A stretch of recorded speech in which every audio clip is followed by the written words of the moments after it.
Today, we're going to find out if one man can safely and easily load a 5,000 watt generator into the back of a pickup with this little piece of rope. So welcome back, friends.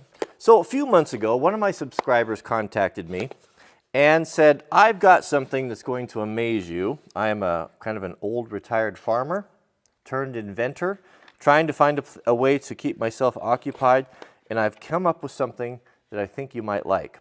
So he told me a little bit about it, and to be honest with you, when he was first talking about it, I was underimpressed, and I said, I don't know if that's, this is the channel for this.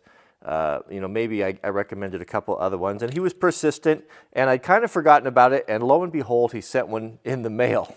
And so I opened it up, and I thought it was really cool, and I'm looking forward to see what can we do with this thing. You know what this is? This is a mini, beautifully made and machined block and tackle set. And they tell us idle hands are the devil's playthings. Look what Albert's come up with. All right, so Albert, before we start here, this is not a product endorsement.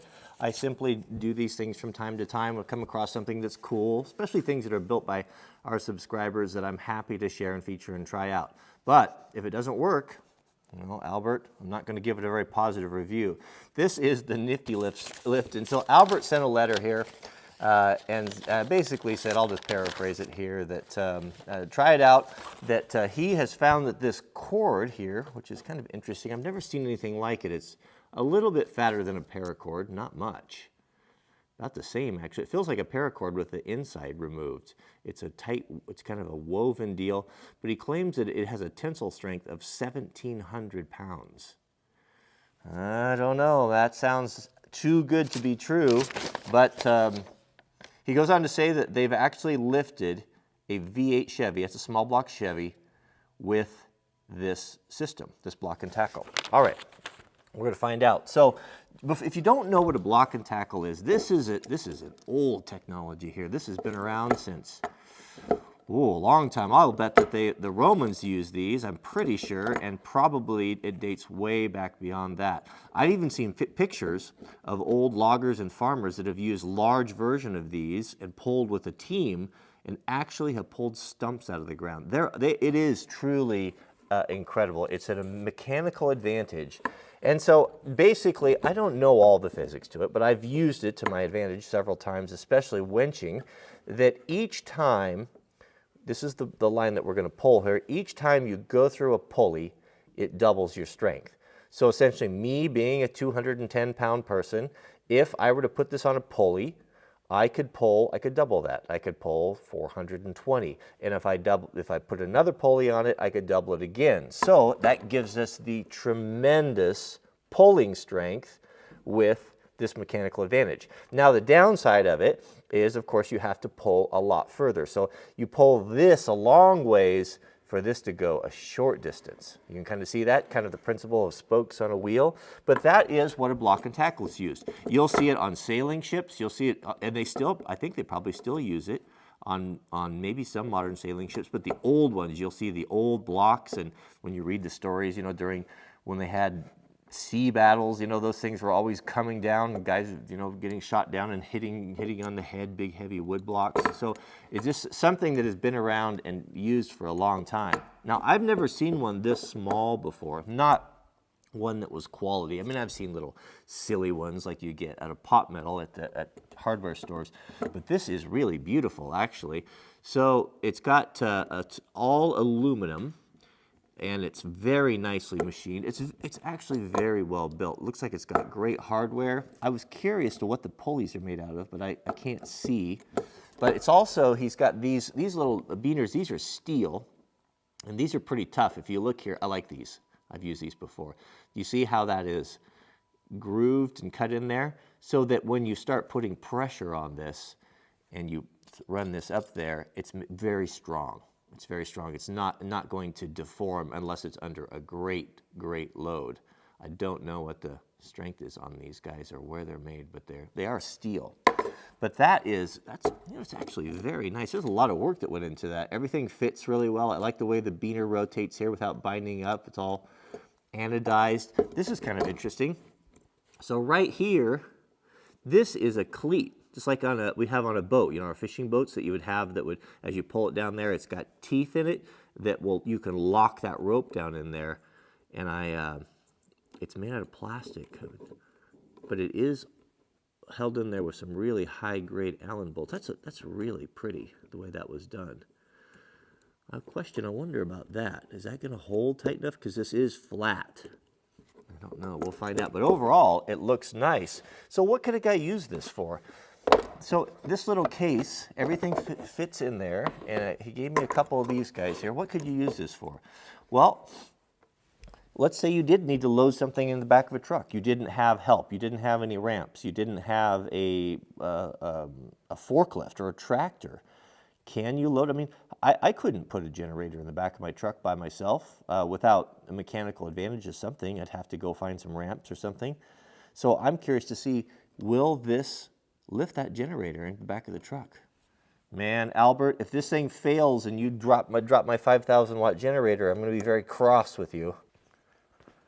Albert, I hope you did your homework, because I don't think that this generator will survive a 4 or 5 foot drop from the hoist.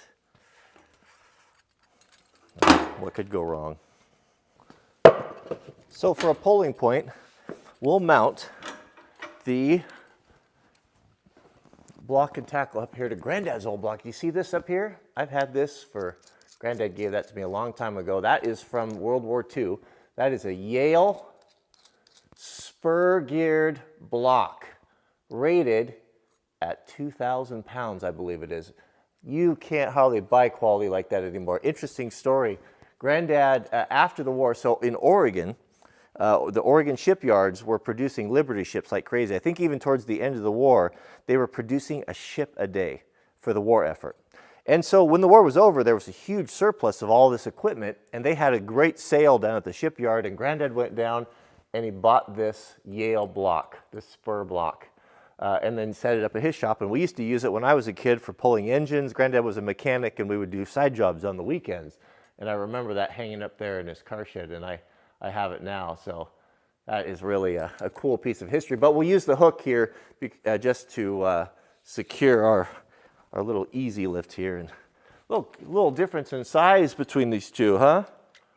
Okay, so now down here we'll hook up. I couldn't get it over the loop for the generator lift, so I've got this locking D-ring in there. I'll lock this down here. I have to say I'm a little bit anxious about this here. Oh man, it looks so small. Those generators are heavy. I'm going to put some gloves on because this line is so small. That's actually, I mean, that is almost, I'd say it's almost smaller than paracord, 550 cord. And I've got a stick here too, because I don't think I could have the grip to hold on to this tiny line. So what I'll do is oh goodness, that brake makes me nervous, that cleat. I'll wrap this a couple times to give myself a little bit of better ability to pull. Okay, you ready? Oh goodness. How high do we go? Oh, it's creaking. Okay, so the brake, let's see, I pulled a little bit too high there. We have to push in to engage that brake. Oh, it does hold.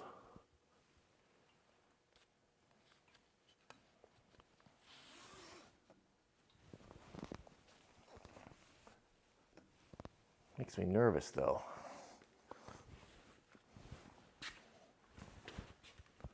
So I don't know how much I'm pulling. I'd say I weigh what I weigh, 215, 220. I'm not pulling I'll release the brake here. Like on a lap pull machine, it probably feels like I'm pulling maybe 80 pounds. I don't know. So you have to kind of do short pulls because you have to engage that brake by pushing it in, which means you have to kind of get under the load a little bit.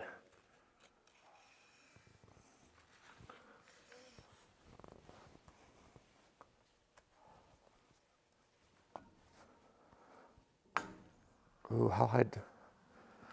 I guess we don't need to lift it any higher than that. We can see that it works. Lock that brake in. That brake actually works pretty good. Do I dare let go of it? Well, how about that? So how could this be useful? Would it be useful on a homestead, or if you needed to load something, like maybe like at a elk hunting camp or something, and I mean, I think you would take a ramp with you, but it's actually easier to carry this thing. I mean, where a ramp takes up a lot of space. Now, I don't know that I'd want to load stuff with it all the time over ramps and things, but I think where it would really come in handy would be just to throw in maybe a toolbox. It is holding, isn't it? I'm not holding it here. It's not tied off. It's just locked back on that brake. Would be a good thing to have in a toolbox for kind of an emergency lifting type of device. You know, you could have it throw it onto a chain or around a tree branch or something, and you could lift a lot of things. Nothing really comes to mind, you know, what I'd use it for, but it would be that thing that comes up in life that, you know, you can't account for, that having the ability to lift something that's heavy. I don't know what it'll lift. Will it lift 1,000 pounds?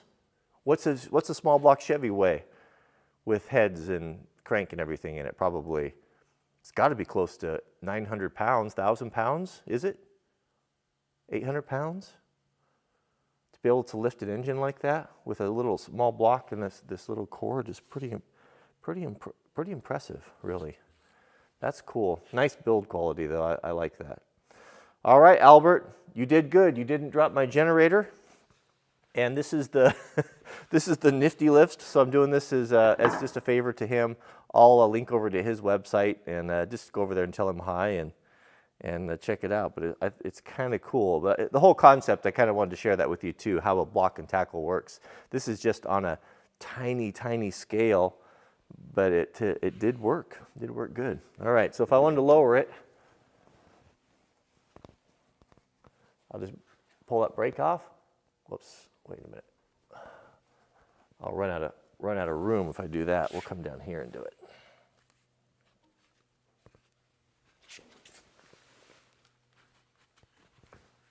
Pull the brake off.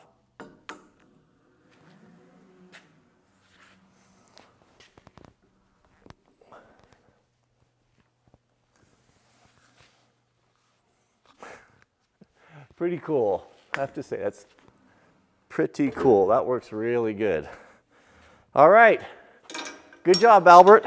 Don't forget to click the thumbs up if you enjoy these videos. As I say, we don't ask for fan funding. We don't ask for Patreon donors. We just ask that you guys comment and support the channel with your thumbs up and likes or whatever they are now. And it keeps us going. It keeps us motivated. So thanks for watching, and we'll see you guys on the next video.